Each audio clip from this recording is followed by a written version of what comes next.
Comment dépasser la peur d'être critiqué? Bienvenue à vous, ici Emmanuel, du blog Votre Voix au service de votre vie.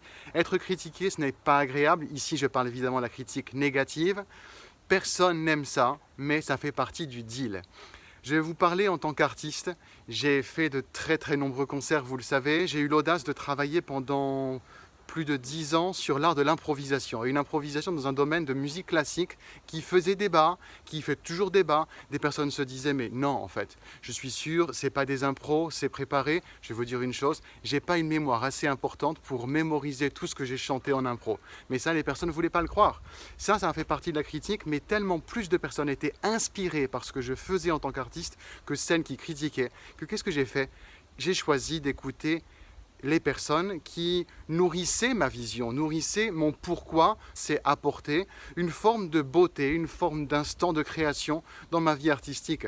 Et donc, je vais vous inviter à choisir qui vous écoutez. Est-ce que vous portez plus d'attention aux critiques négatives? C'est votre choix si vous le faites. Ou alors, est-ce que vous portez plus d'attention au fait que vous savez à l'intérieur de vous, et je sais que vous en aurez la preuve par des retours, que vous inspirez les gens? Et moi, je vais vous dire une chose. Je suis tellement plus nourri par le fait de savoir que j'inspire les gens plutôt que affecté par le fait d'être critiqué. Je vous l'ai dit, dans ma vie d'artiste, j'ai été critiqué. En tant que pédagogue musical, j'ai été critiqué parce que j'apporte une façon créative d'enseigner la musique et j'apporte aussi le plaisir d'apprendre.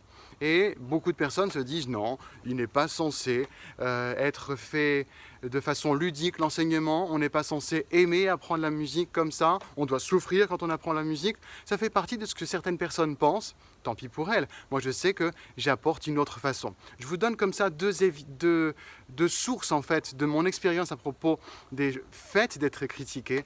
C'est normal et ça fait partie du deal, ça fait partie de l'équation. Mais maintenant, qui est-ce que vous écoutez? En vous, quelle importance vous donnez à la critique négative et quelle importance vous donnez au fait d'inspirer des personnes?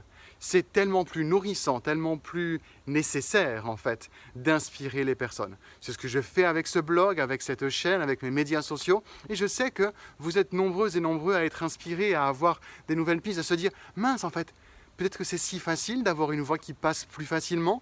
Peut-être que c'est moins compliqué que prévu de ne pas être fatigué à la fin de la journée quand on a parlé au fil des heures. Peut-être que c'est moins compliqué d'être entendu. Peut-être que c'est plus accessible, le fait d'être une personne qui impacte avec sa voix. Et c'est normal parce que vous serez critiqué. Donc dans vos prises de parole, dans vos vies professionnelles, who cares? Vous serez critiqué, oui. Donc si vous espériez un remède miracle, je vais vous décevoir, mais en fait, il est quand même très puissant.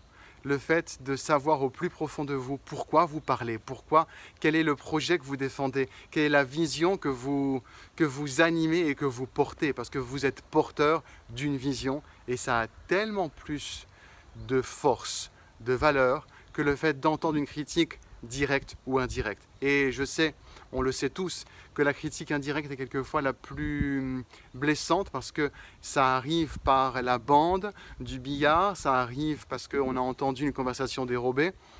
Ok, mais avancez, avancez, avancez. Ne laissez pas la moindre critique vous faire rétrograder, vous faire machine arrière dans la vision que vous avez du fait d'être une personne qui a une voix qui va sonner, qui sonne déjà, et une parole qui mérite tellement d'être entendue.